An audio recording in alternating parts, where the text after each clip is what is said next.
In the suffocating heat of July 23, 1942, deep inside the heavily guarded forests of East Prussia, a chilling silence filled the Wolf's Lair, Adolf Hitler's command center.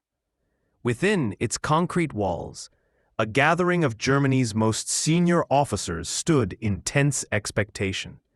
Among them was General Franz Halder, chief of the German General Staff, a man known for his precision, discipline, and unflinching adherence to logic. But on that day, logic ceased to exist. Halder watched as Adolf Hitler, the man he once believed to be a political visionary, tore apart the meticulously designed operational plans for Case Blue, Germany's grand summer offensive into the Soviet Union. Those plans represented months of analytical labor by the best military minds of the Wehrmacht. Every movement, every logistics path, every reserve unit was accounted for. Yet, with the flick of his wrist, Hitler ripped the maps apart, literally shredding the blueprints of Germany's military strategy. In their place, he dictated his own orders, directives that made no strategic sense. He demanded that German forces attack in multiple directions simultaneously, stretching their already exhausted armies thin across thousands of kilometers of front. It was military madness, but Halder barely noticed the tactical insanity.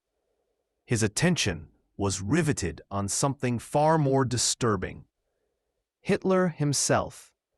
As the Führer screamed at his generals, saliva flew from his mouth. His face turned a deep shade of purple. His pupils were dilated unnaturally wide.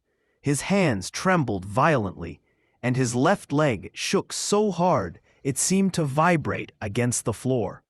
Halder's trained eye caught every symptom: the unsteady posture, the slurred repetition, the strange bursts of rage and incoherent rambling. These were not the traits of a tired leader. These were the unmistakable signs of a man coming apart at the seams. What Halder saw that day would haunt him for the rest of his life. For months, he had built excuses for Hitler's behavior. He told himself it was stress, fatigue, perhaps the weight of command. But as Hitler ranted about destiny and conspiracies, as he accused his own generals of cowardice and betrayal, Halder realized the truth he could no longer deny. Germany was being led by a man who had lost his grip on reality, and the madness was spreading through the very core of the Reich. For many of Germany's high-ranking officers, this realization came slowly, an accumulation of moments, each more absurd than the last. The generals of the Wehrmacht had built their careers on obedience and professionalism. To admit their supreme commander was insane was unthinkable. But one by one, through shattered battles and suicidal orders, they were forced to face the same horrifying truth. For Field Marshal Fedor von Bock, the moment came during the bitter winter of 1941. His army group center had advanced so close to Moscow that German troops could see the spires of the Kremlin through the snow. They believed victory was within reach until the Soviet counteroffensive struck with the fury of a winter storm. The temperature dropped to 40 degrees below zero. Engines froze. Weapons jammed. Thousands of German soldiers froze to death standing in their trenches. Von Bock requested permission for a tactical withdrawal, a basic military maneuver to save what was left of his army. But Hitler's reply came through the teleprinter with an iron finality. There will be absolutely no retreat. Troops will hold their positions irrespective of enemy breakthroughs. Any commander who withdraws without my permission will be court-martialed and shot. Von Bock read the words again and again, unable to comprehend them. This wasn't leadership. It was a death sentence. His men, starving and frostbitten, were being ordered to die for no purpose other than the Führer's pride. Divisions that could have regrouped and fought another day were obliterated where they stood. Still, von Bock protested, pleading with Hitler to reconsider. Hitler's response was immediate and brutal. He stripped von Bock of his command. That single decision cost Germany tens of thousands of soldiers and confirmed the pattern that would define the rest of the war. Hitler's will was no longer guided by strategy, but by delusion. For Hitler, defeat could not exist, only treachery or weakness. Even as Soviet divisions broke through and encircled entire German corps, he insisted that racial destiny would ensure victory. When von Bock tried to reason that the Red Army's resistance proved the Soviets were not racially inferior, Hitler erupted. He ranted that Slavic people were biologically incapable of sustained warfare, that their success was an illusion. It was then von Bock understood. Hitler wasn't merely lying to his men. He truly believed his own fantasies. He was not ignoring reality. He was replacing it.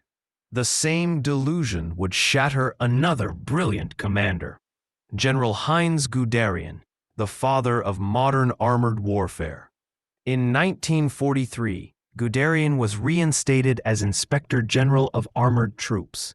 His mission was to rebuild Germany's panzer divisions after catastrophic losses at Stalingrad and in North Africa. Guderian approached the task like an engineer with brutal honesty. He compiled detailed reports on production and losses. Germany was producing around 600 tanks a month. They were losing nearly 800 on the Eastern Front alone. The math was clear. The Wehrmacht's armored power was bleeding out. Guderian presented his analysis to Hitler. He urged a defensive posture, arguing that Germany needed time to replenish its machines, to train new crews, to regain momentum. Hitler listened. He stared at the numbers in silence. Then, with chilling calm, he dismissed them entirely. Production, he claimed, would rise through the power of the German will.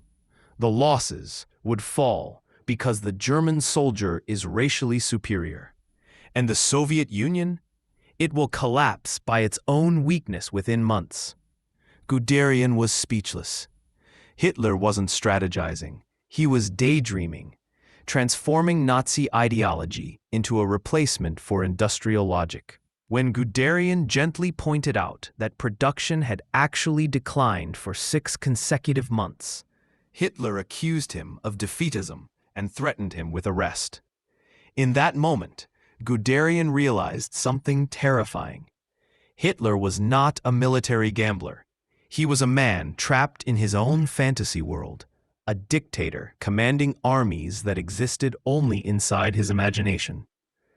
The summer of 1944 marked not just a turning point for the war, but for Germany's illusion of invincibility. In the factories of Essen, Stuttgart, and Magdeburg, the assembly lines that once hummed with unstoppable energy were faltering. The Reich's might, once industrial and terrifying, was hollowing from within. Albert Speer, the man Hitler trusted to rebuild and sustain his war machine, stood inside a half-lit hangar where engineers once tested the engines of the Luftwaffe's dream aircraft. Now, silence echoed louder than any engine roar. The raw materials, steel, copper, tungsten, were vanishing. Allied bombing raids had cut into supply arteries, and in the distance, Speer could see the faint glows of fires, the industrial heart of Germany, burning. Then came the report. 50,000 Sherman tanks, already in service, and more in production. It wasn't just a number. It was an announcement. The scale of American industry had become a weapon more devastating than any bomb. Speer realized then the war was no longer about strategy or courage. It was about machinery, about who could build faster, repair quicker, and produce without less. And in that arena, Germany had already lost. He walked past a group of engineers, their eyes hollow with exhaustion, their hands blackened by soot and desperation. One of them whispered, "Herr Minister, we can't replace the ball bearings. Even bicycles are being dismantled for parts." The illusion of dominance was fading, and yet Hitler refused to believe it. Inside his mountain headquarters, he still envisioned secret weapons, Wunderwaffen, that would reverse fate. Jet fighters, rocket artillery, miracle bombs. He dreamed while his nation bled. Speer, ever the loyal architect, nodded publicly. But privately, his thoughts turned darker. He understood what the others wouldn't dare say aloud.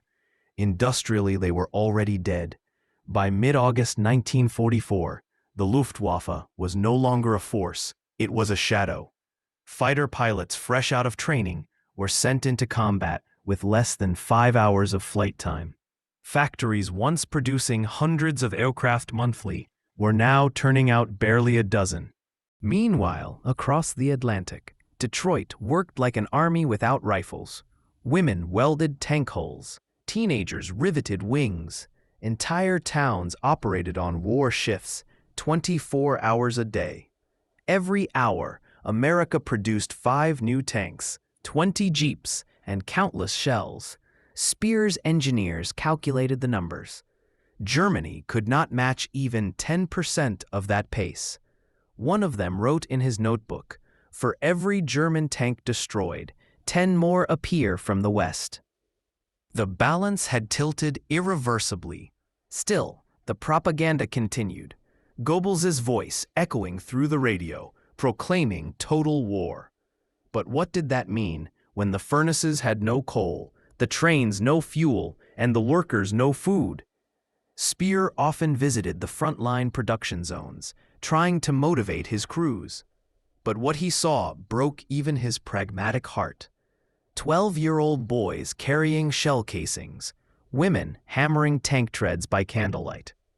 Scientists hiding blueprints from Gestapo officers who demanded impossible deadlines.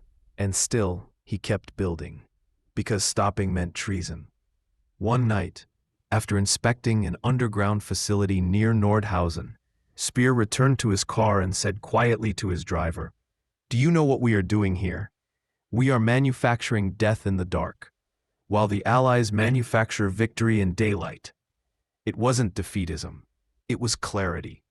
He knew Germany could not outproduce nations with vast oceans of resources and cities untouched by war. The Allies had turned their factories into fortresses of creation. The Reich, meanwhile, had turned its cities into ruins of ambition. By late 1944, with the Ardennes offensive failing and the Eastern Front collapsing, Speer understood his legacy would not be triumph. It would be survival. He began secretly diverting resources to prevent Hitler's scorched earth orders from destroying what little remained of Germany's infrastructure. The war was ending, but Speer, ever the engineer, wanted something, anything left standing. When Berlin finally fell, Speer stood among the ruins. The dream he had built from stone, steel, and ideology had crumbled into dust. He thought back to that day in August 1944, when he saw the number 50,000 Shermans.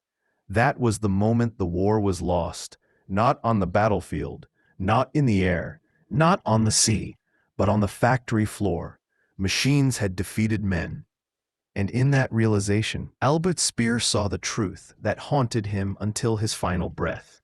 Germany had never stood a chance against the world's first true industrial war.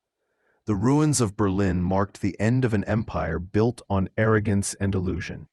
But the story of how it fell, through factories, not front lines, reminds us that wars aren't just fought with bullets. They're fought with blueprints, fuel, and time. If this journey through the crumbling heart of the Reich gripped you, then stay with us. Because next, we'll uncover another forgotten chapter of World War II. One where innovation met desperation, and the line between genius and madness disappeared. So before you go, subscribe, stay connected, and join us again as we reveal the unseen machinery of history. Because the next story might change everything you thought you knew about the war.